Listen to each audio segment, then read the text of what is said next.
গুৰুদেৱ কয়ে কৰো নাময় হৰি নিত্য নিৰঞ্জন ভাই অমর দাদা দৈত্য শাস্ত্র নপঢ়ি দেখোন হরিনাম লৈ প্রভু প্রাখন্দর প্রভু শ্রীমধুধন হয়ে ক্ষমা দয়া সিন্ধু ভুবন মোহন ভুবন ভাই অমর ক দাদা দুষ্ট সংহাৰ কৰা দুষ্ট সংহাৰ কৰা হন্ত কপালৰ হৈয়ে গতি দাতা বিষ্ণু অসাৰ সংসাৰ হৰি নামে দিয়ে মাথো হৰি নামে দিয়ে মাথো সংসাৰৰ পাৰ হয়ে ঘোৰ বিপদত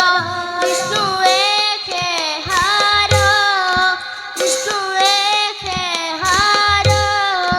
প্ৰহ্লাদ পাই সুখ বিপদত পাই সুখ হৰি বুদ্ধি হৰ বাছা প্ৰহ্লাদ তোমাক আমি দৈত্য শাস্ত্ৰহে শিক্ষা দিছিলোঁ তুমি কিয় হৰিনাম লৈছা বাছা প্ৰহ্লাদ তোমাক এনে দুৰ্বুদ্ধি কোনে দিলে তোমাৰ পিতৃৰ চিৰশত্ৰু সেই বিষ্ণুৰ নাম কিয় তুমি বাৰে বাৰে কৰিছা উচ্চাৰণ গুৰুদেৱ ব্ৰহ্মাদি কৰি মহামখা মুনিসকলৰ যাৰ মায়াত বিভোল তেওঁৱে মোক এই বুদ্ধি দিছে দাদা তেওঁ ভয় নাই দুখ নাই তাপ নাই সদায় তেওঁ আগত সকলো সমান প্ৰহ্লাদ গুৰুদেৱ আমি তোমাৰ এই কথা নুশুনো দৈত্যপতিয়ে আমাকে দৈত্য শাস্ত্ৰ শিক্ষা দিয়াৰ দায়িত্ব দিছে আৰু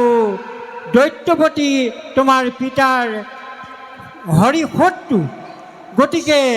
হৰিনাম ল'লে তোমাৰ পিতাই তোমাকো শুদাই নিদিব আৰু আমাৰো অনিষ্ট হ'ব গতিকে তুমি দৈত্য শাস্ত্ৰ শিক্ষা লোৱা হৰিনাম নল'বা ভাই অমৰ ক দাদা এওঁবিলাকক পুনৰ আমি দৈত্য শাস্ত্ৰ শিক্ষা দিব লাগিব নিশ্চয় দাদা ছাত্ৰ হব তোমালোকে হৰিনাম নল'বা তোমালোকে দৈত্য শাস্ত্ৰ শিক্ষা লোৱা প্ৰহ্লাদ তুমিও দৈত্য শাস্ত্ৰ শিক্ষা লোৱা এইবাৰ তোমালোকক আমি অ আৰু আ এই দুই আখৰৰ বন্দনা দিম তোমালোকে মনোযোগ দি পঢ়িবা অভয়া মাতি শক্তি সঞ্চাৰিণী অভয়া মাতি শক্তি সঞ্চাৰিণী আয়ে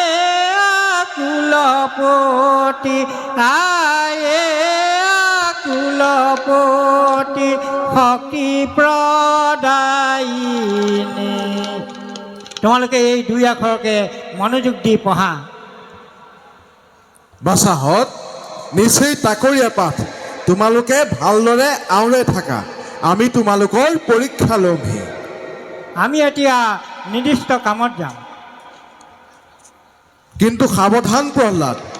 হৰিনাম কিন্তু তুমি কদাপিতো উচ্চাৰণ নকৰিবা আমি যিদৰে শিক্ষা প্ৰদান কৰিছোঁ তাকেই তোমালোকে পাঠ আওৰাই থাকা